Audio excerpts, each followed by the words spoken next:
Hello everyone, this is Devil Twin. Remember the video where I talked about artists I don't like? Well, if you don't, here's a little sneak peek of what it's about. First, I talked about the different types of artists and the types of artists that I least like. One of the artists was the perfect artist. Now, this is that story. Now, when I was younger, I didn't know this individual was any shape or form toxic.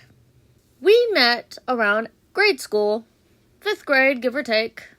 Now, this new friend, we're going to call her Anna, she drew just like me. And I thought that was super cool. I thought she was one of the coolest friends I ever made. So me and Anna became the BFFs, okay? But here's the thing. Our behaviors was completely different.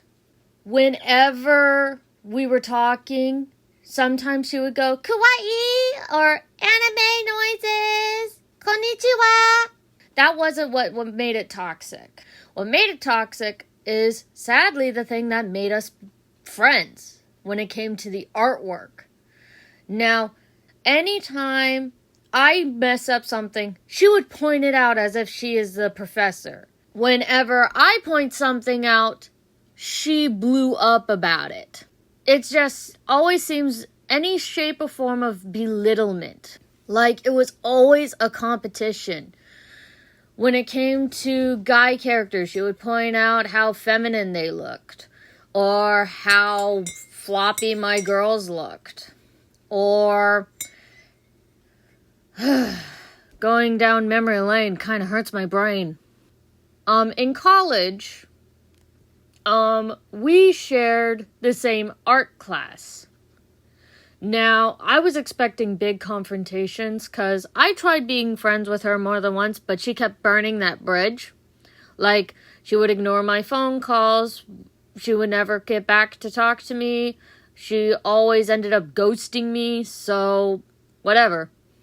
Anna, we would be having the same classroom. The professor, what she has people do is she would have everyone hop around and look at everyone's easel. Just take one big circle. Now, the thing that I notice, because, I will admit, I usually watch people while they draw anyway, and my eyes are all over the place. I have crazy eyes. If there's something shiny, I'm looking at it. I noticed she would purposely skip my easel. Yeah. Now, at the time, I was hanging out with older girls. They were nice, and I brought it up to them about the drama and stuff, and they were like, hey, if she confronts you, then that's when you confront her about it. But besides that, just let it go. Here is where I'm going to insert my friends and their experiences. The main point is, yes, the childhood, it kind of sucked. But later, when I was on Facebook, I realized that she actually reached out to me. And half of me was like, do I really want to have this false friendship that never really occurs? I decided to talk, and believe it or not, we were talking. I wouldn't say me and Anna are, again, friends, because 3 times I tried kindling that relationship, keeping it afloat. Elementary, middle school, college. And each and every time, I just got ghosted. So, I have a feeling she matured a bit, because looking at her social, she has a family, she has a kiddo. Now, that doesn't mean I know her personally, but all I know is people can change, and all I know is that, believe it or not, with this kind of person, it made me be more weary of what kind of an artist I want to be. What I thought would be a lovely friendship turned out to be a competition between who's better. and who's worse. And I hated that. I just wanted a friend to draw with. And yes, I guess the difference is I've learned to take constructive criticism. I guess some people just can't take that input. This is Forsaken Unicorn's experience with Anna, my friend. You mentioned before she did something when I wasn't in the room. Can you share about that experience? Okay, if I'm not mistaken, that was when you guys were, like, in middle school, early high school, when you guys were both really into Full Metal Alchemist. Because she was talking about, pretty much dissing your art. And yet, she was, in my opinion, at that point, a tracer. Because she was copying other artists' art, claiming it as her own style. And I told her that you were learning, that she had no right to say that. And she just wouldn't stop, and I pretty much told her to knock it off or I was going to knock out her teeth. So it was way back then. Actually, a little before that I knew she was toxic. I didn't like her when you guys were first friends.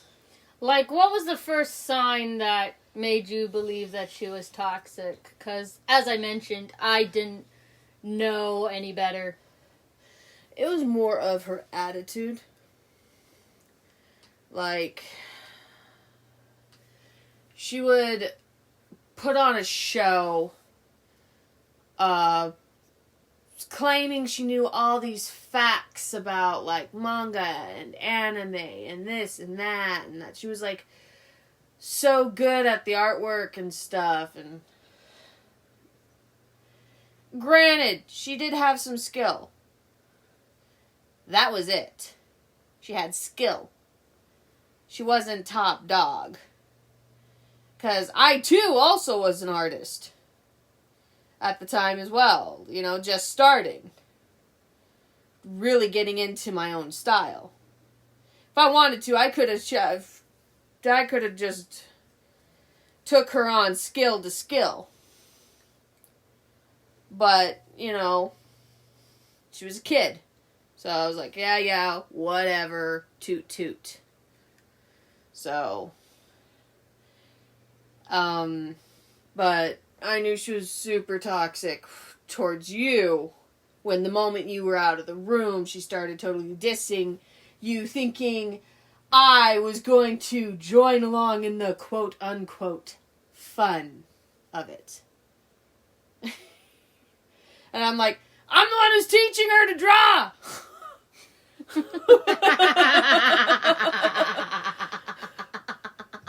I mean, come on! That's kind of like dissing you in a sense, isn't it? Yeah!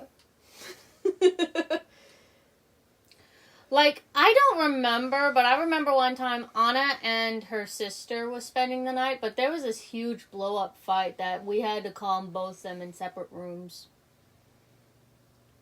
Oh.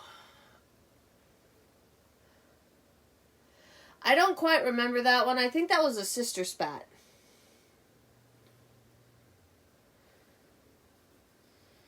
I don't quite remember that one. Yeah, Mom was dealing with Anna while Maggie was dealing with her sister. That's probably why I don't remember it. I think you were also at a level of, I'm done with these people. Yeah, because her sister was also kind of a little on the spoiled side. It was how she behaved. I can call someone spoiled if you're going to act spoiled. She was a little spoiled. Now, since you're the only one that remembers the college situation, did she have any toxic behaviors during college that I may have overlooked? There's one that really stands out because Miss autist. Self-proclaimed, mind you. Thought so highly of herself that... Okay. At the end of class, there was a class critique during the drawing classes where everyone would go around, explain their piece that they worked on. You know, they chose one piece out of everything that they did that day, and the class would go around and critique it. Well, the moment she was done with her critique, she felt it unnecessary to participate and actually walked out in the middle of a critique while someone else was critiquing. And the moment she decided to come back, the professor got on to her about that bad. Yeah, I remember that she lectured her like as if the child was playing with an electric socket. That 3-year-old child. Yeah. It's like, seriously. Like, I remember she withdrew from a class just because the professor was so strict. Our sensei. Oh, the Japanese course. Yeah, where he was saying, no, unless you tell me, you can't redo this test unless it's been pre-approved or pre-planned. She thought that because of how she was, they would understand naturally. No, he was very strict to the point that I guess she withdrawn because I didn't see her again. Yeah, it didn't help that during the verbal tests, she would try to use that corny anime girl voice. Kawaii! Yep, speaking through your nose and acting so cute and quiet and emphasizing things that didn't need to be emphasized. Yeah, the professor really got on her case. The sensei. I really need to start saying sensei when I'm talking about him. Okay. But no, like, we even offered study groups with her and stuff. She ghosted us. Yeah. But, other than that, there was, like, a couple of times that she bragged that she was able to skip certain art classes because of her skill in college. I didn't hear that part. Me and her talked. It was one time, when we passed each other in the hall. Mm-hmm. And she was bragging about, her skills and able to skip classes and stuff, which I knew was false, because, I had started art courses before her, and the professor did allow me to skip, beginning drawing to do beginning painting. But that's because you had the skill. But after that semester, she actually told me to go and do beginning drawing, because she shouldn't have let me skip, because even though I had certain skills, it would have been even more progressive for me if I had taken the class. And she was doing college after, so no. I don't believe that she skipped these classes because of her skill. Unless she did online and whatnot, and it was a different professor. Like, there was only one thing I really hated where I felt like there was the entitlement. In the drawing class that I mentioned in this video, she, instead of drawing, was doing painting. She drew the image, and then she used watercolor color pencils. How's that painting? Because you put water on it, and you paint with the colored pencils. Oh. It's like an acrylic-based thing. All I know is she had a paintbrush and water. Oh, okay. Where she colored it with the watercolor pencil and then used the water brush to blend it out? Something or another, yeah, because they were acrylic-like base. And I was a little annoyed because I'm like, it's not a painting class, it's a drawing class. Yeah. And the only times I understand people use colors is like color pencils. It counts as drawing. Yeah. I think she just had a really bad view on things, thinking that the world owes me a living kind of attitude. Yeah. Yeah. Well, but that's pretty much what I can remember. Alright, well, thank you. Welcome. Probably there. Okay, so last time there was no microphone, and the time before that, my recording took a crap. Literally, it just shut down. So, this is a tester, blah, blah, blah, boring, boring, boring, so on and so forth. I am adorable. I keep winking at the camera. I don't intend to wink at the camera. I don't have a twitchy or blinking condition. I have anxiety, but that's completely different.